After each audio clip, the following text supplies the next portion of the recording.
नमस्कार, मैं मनीष स्वागत करता हूँ आपको अपने इस यूट्यूब चैनल पे।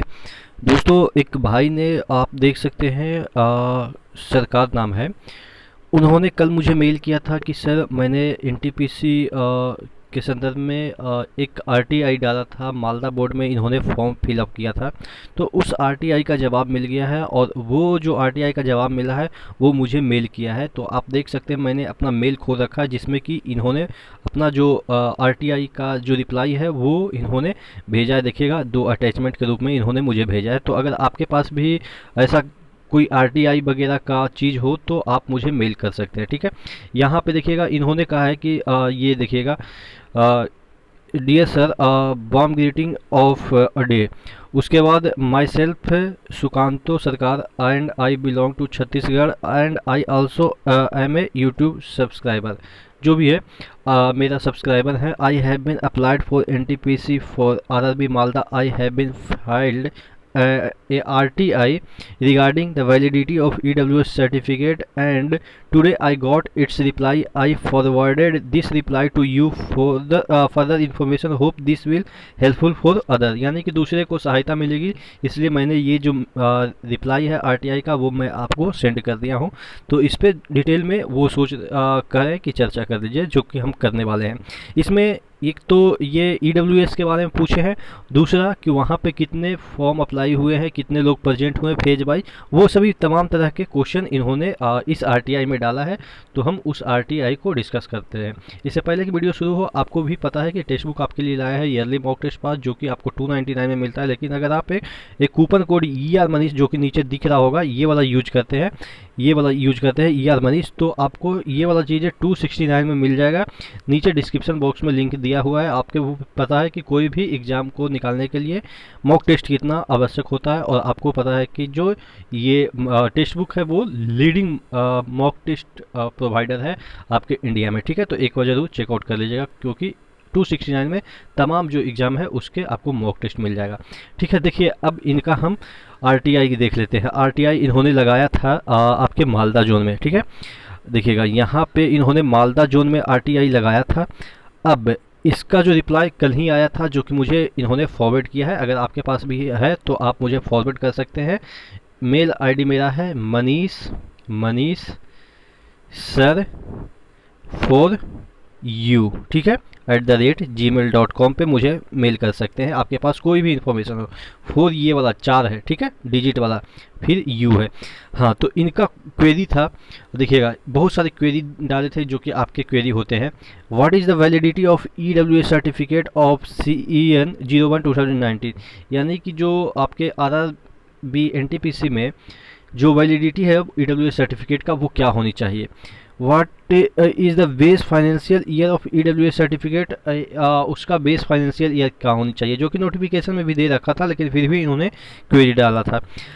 आई am from Chhattisgarh and here EWS certification started from June 2019, so local authority issued me an EWS certificate valid for the year 29-20 on the basis of financial year 18-19, and they are unable to issue EWS certificate for the 18-19 on the basis of financial year 17-18। यानी कि जो 17-18 का खोजा गया था उसमें हमारे जो लोकेलिटी के अथॉरिटी थे वो अनेबल थे, यानी कि वो उनका अभी तक नोटिफिकेशन ही नहीं आया था, क्योंकि उस समय ये जारी ही हुआ था। ये अध्यादेश कर सकते हैं कि ये मतलब कि इनएक्ट ही हुआ था ये कानून, या आप कह सकते विधेयक इनएक्टिव हुआ था, जिसकी वजह से बहुत सारे स्टेट में अभी तक उस समय तक ये नोटिफिकेशन नहीं गया था कि कैसे आपको EWS सर्टिफिकेट बनाना है। तो जिसकी वजह से इनके छत्तीसगढ़ में बन नहीं रहा था, तो इन्होंने यही डाला है। उसके बाद इन्होंने लिखा है, so please let me know what procedure should I follow to get benefit of EWS reservation in RRB CEN 01 2019। तो अब क्या है कि इन्होंने पूछा कि अब क्या हमें काम करना चाहिए जिससे कि हम EWS जो रिजर्वेशन है उसका बेनिफिट उठा पाएँ, क्योंकि हमारे तरफ तो सर्टिफिकेट बन ही नहीं रहा था। इनका ये क्वेरी था, जो कि जेन्युइन है, सभी के ये क्वेरी है, क्योंकि बहुत सारे स्टेट में बन भी नहीं रहे थे। और इनका अगला क्वेरी है, what are alternative documents. I can use instead of EWS certificate valid for 1819 to get benefit of EWS reservation in RRB CEN01 as region mentioned I point question number 3। यानी कि कौन से अलग डॉक्यूमेंट्स हम अगर बनवा लेते हैं तो हमें EWS जो बेनिफिट है वो मिल सकता है अगर हमने EWS सर्टिफिकेट नहीं बनाया। जैसे इनकम अगर बना लेते हैं तो क्या मिलेगा, यही इन्होंने पूछा है कि कोई अदर डॉक्यूमेंट अगर हम बना लेते तो क्या इसका बेनिफिट मिलेगा कि नहीं मिलेगा। हाउ मैनी स्टूडेंट अपीयर्ड, जो कि लास्ट इनका क्वेरी है, how many student appeared in phase 1 phase 2 phase 3 phase 4 in RRB CEN0119 CBT1 held between 2020 to 21। ठीक है, अब इन्होंने मालदा के रिस्पेक्ट में पूछा कि इतना इतना फेज में कितने लोग प्रेजेंट हुए हैं।